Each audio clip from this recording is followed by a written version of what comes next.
So, I'm in the 2080 season. I'm running Green Bay, and well, you can see we struggled a little bit. We're coming off 4-12 and 6-10 seasons, and I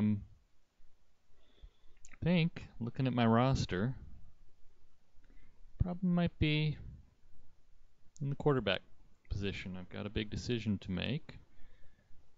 My longtime quarterback, Arnold Galvin.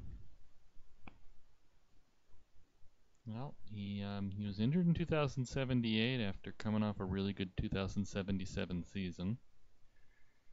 And he threw 22 interceptions last season as we really struggled. His average per attempts is back down to earlier levels, and I'm just not happy with the performance.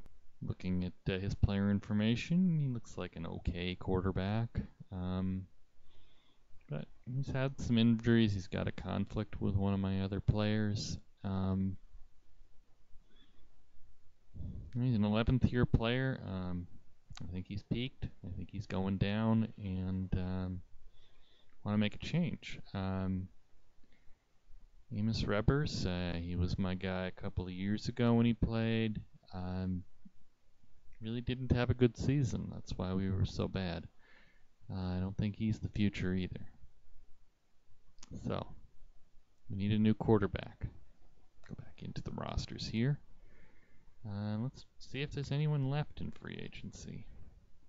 We'll just take a big look at the free agents, and well, Galvin's the top-rated guy. The next guy down is Winfred Keith, who played for Dallas. He's a little unhappy with playing times. You saw there. He didn't have really the consistent starting experience. Looks like they've just been keeping along because they're a little desperate too. I don't think there's anybody in here really that I'm going to be happy with, so I'm going to have to turn to the draft. After free agency, we're going into the 2080 draft. I look at the draft order. I'm drafting 8th. Well, maybe that's okay. Let's see who the quarterbacks are in this draft. Now, overall, see Chuck Calcett is the number 2 guy overall. He's got a 7.9 grade. It looks like he's consistently, the red means an excellent combine score in that attribute, and blue means plus. He's across the board good. We've got a few others. It seems to drop off considerably. Always like the solecismic score because it often translates to a guy who won't throw a lot of interceptions. We got Hugh Dennison, who comes out of nowhere. He's not very well developed, only 8% developed, but got that high. I think that he might be a good flyer for late round, even though that 4.9 grade doesn't indicate it's all that great. So let's take a look at these guys a little bit more. Calcett's the top guy, and you can see the bars are high. I've got some interviews here. Let me focus my interviews on the quarterback position. Take a look. I say he's a little overrated. The bars dropped. That might be a bad sign, but still he's looking like an awfully good quarterback, and it's only overrated. Let's go through all of them. Mitchell Nichols. Overrated again, and we dropped a little bit more. Let's see, Robbie Flack.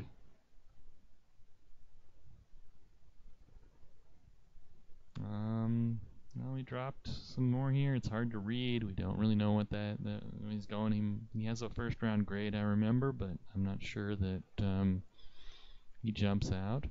But Emmert Howery. He's got a conflict on the team, but they say he's underrated. These aren't great expected bars here, but guy's got a very high solecismic test of 40. I think he might be a first rounder. Not overwhelmed with him. Let's see, Groshi. Oh, very overrated. Probably don't want to touch him. Okay, so here we are in the beginning of the draft, and what I would like to do is I would like to see if Cowset can slip a few positions, and if he does, then maybe we can get a bit of a steal here. Maybe we can trade up in the draft. I don't think he'll make it to number 8 when we draft, but we'll try a few and see what happens. Let's start the draft. Make it a little bit faster. Chicago goes with tackle. Okay. Miami, let's see. They go with cornerback. One more. Let's see if Washington does it. No, Washington goes running back. Okay, so let's see who's on the clock now. Got Seattle on the clock. Let's see if they want to trade with us. I don't think Cowset's going to slip much further. So we pick Seattle as a trading partner. And we look through and we want their first round pick. And of course we're going to offer our first. And let's see if they'll take our first and our third for this. Offer the trade? No, okay. So we're going to have to offer a little more than that. Take away the third. We'll offer our second. That's a huge price just to move up 4 spots. You know, a whole early in the second round. Maybe let's try to get something back from them. Let's see if they're willing to trade their third round pick back to us. We'll offer that. Still no good. Okay, how about we switch over and try their fourth one. Now,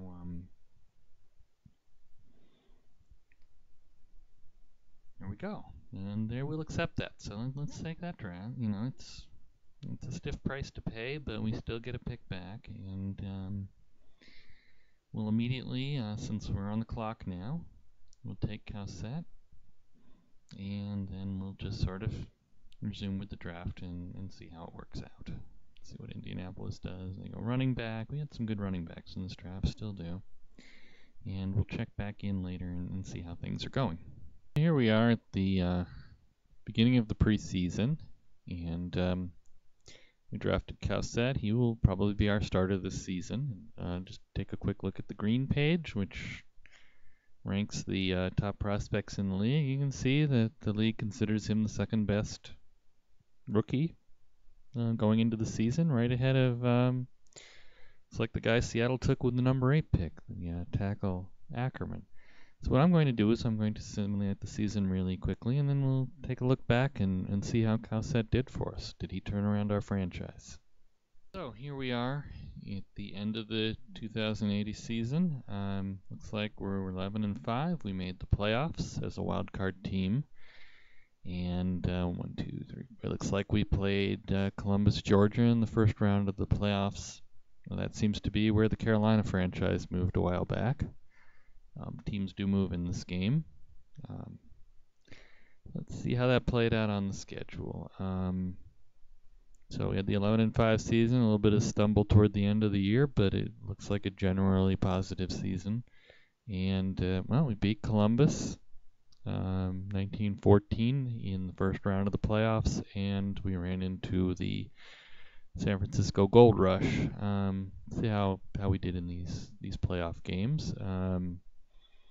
You can see it lost 27-14, down 17-0 at the half. Cowset threw for 300, had a pick. Looks like we weren't able to run the ball in that game, and oh yeah, 28-33, 391, 2-0. So simply a steamroller with the MVP Horn there. How did we do against Columbus? Winning 19-14.